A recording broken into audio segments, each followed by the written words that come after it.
Hello, ഒരു കുട്ടി വ്ളോഗിലേക്ക് എല്ലാവർക്കും സ്വാഗതം. അപ്പോൾ ഇന്നത്തെ വിശേഷം എന്താണെന്ന് വെച്ചിട്ടുണ്ടെങ്കിൽ ഏച്ചിക്ക് ഇന്ന് നൈറ്റുള്ള ഒരു ദിവസമാണ്. അപ്പോൾ നമ്മൾ വിചാരിച്ചു എന്തെങ്കിലുമൊക്കെ കുക്ക് ചെയ്താലോ എന്നൊക്കെ. അപ്പോൾ അമ്മായിയും ചുമ്മാ ഇരിക്കുകയാണ്. അപ്പോൾ അമ്മായിയും പറഞ്ഞു എന്തെങ്കിലുമൊക്കെ ഉണ്ടാക്കാമെന്ന്. അപ്പോൾ നമ്മൾ വീട്ടിലേക്ക് പോയിട്ട് അവിടുന്ന് കുറച്ച് കർമൂസും പിന്നെ കുറച്ച് സാധനങ്ങളൊക്കെ ആയിട്ട് പോവുകയാണ്. അപ്പോൾ ഇപ്പോൾ കുറച്ച് നടക്കാനേ ഉള്ളൂ ചേച്ചീൻ്റെ വീട്ടിലേക്ക്. തൊട്ടടുത്ത് തന്നെയാണ് വീട്. അപ്പോൾ നമ്മൾ റെൻറ്റിനാണ് താമസിക്കുന്നത്. അപ്പോൾ ചേച്ചീൻ്റെ അടുത്ത് തന്നെയാണ്. ചേച്ചി നടക്കുകയാണ് അത് പിടിച്ചുകൊണ്ട് ഓരോന്ന് സംസാരിച്ചുകൊണ്ടാണ് പോകുന്നത്. കണ്ണനും ഉണ്ട് കൂടെ, അതുപോലെ അമ്മായിയും ഉണ്ട്. അപ്പോൾ നമ്മളിതാണ് ചേച്ചീൻ്റെ വീട് ഈ കാണുന്നത്. വീടൊക്കെ ക്ലിയറായിട്ട് വേറൊരു ദിവസം കാണിച്ചു തരാം.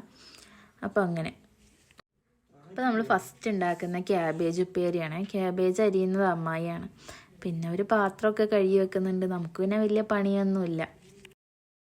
അപ്പോൾ അടുത്തതായിട്ട് ഉണ്ടാക്കുന്നത് പുഴുക്കാണ്. അതിനകത്ത് വരുന്ന സാധനങ്ങളൊന്നും എനിക്കറിയില്ല. അമ്മായിയാണ് എല്ലാം അരിഞ്ഞിട്ട് ഉണ്ടാക്കുന്നത്. പിന്നെ ഏച്ചി ഉപ്പേരിയിലേക്ക് ഇടാനുള്ള തേങ്ങയൊക്കെ ചെയ്യുന്നുണ്ട്.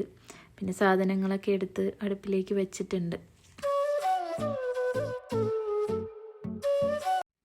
അപ്പോൾ പുഴുക്ക് ഇപ്പോൾ ഓൾമോസ്റ്റ് റെഡി ആയിട്ടുണ്ട്. അപ്പോൾ ഞാൻ പറഞ്ഞു നമുക്കൊന്ന് വാഴൻ്റെ ഇലയിൽ കഴിച്ചാലോ എന്ന് പറഞ്ഞിട്ട് വാഴൻ്റെ ഇലയൊക്കെ വെട്ടാൻ വേണ്ടി പോവാണ്. പിന്നെ ഒരു ചിക്കൻ കറി ഉണ്ടാക്കുന്നത്. ചിക്കൻ കറി സാധാ നോർമൽ ടൈപ്പിൽ അടുപ്പിലാണ് ഉണ്ടാക്കുന്നത്. നമ്മൾ സാധാരണ അടുപ്പിൽ ഉണ്ടാക്കാറില്ല. പിന്നെ ടൈമുള്ളത് കൊണ്ട് അടുപ്പിലുണ്ടാക്കാമെന്ന് വിചാരിച്ച്.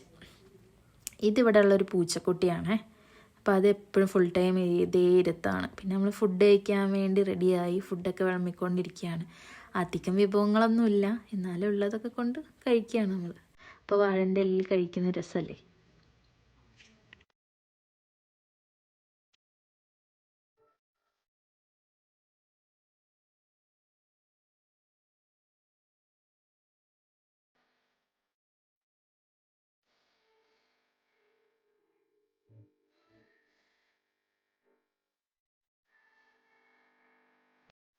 ഇപ്പോൾ ഈവനിങ് ആയപ്പോൾ കുളിയൊക്കെ കഴിഞ്ഞു. അപ്പോൾ എനിക്ക് അടുത്ത് ഇവിടെ ഒരു സ്ഥലം വരെ പോകാനുണ്ട്.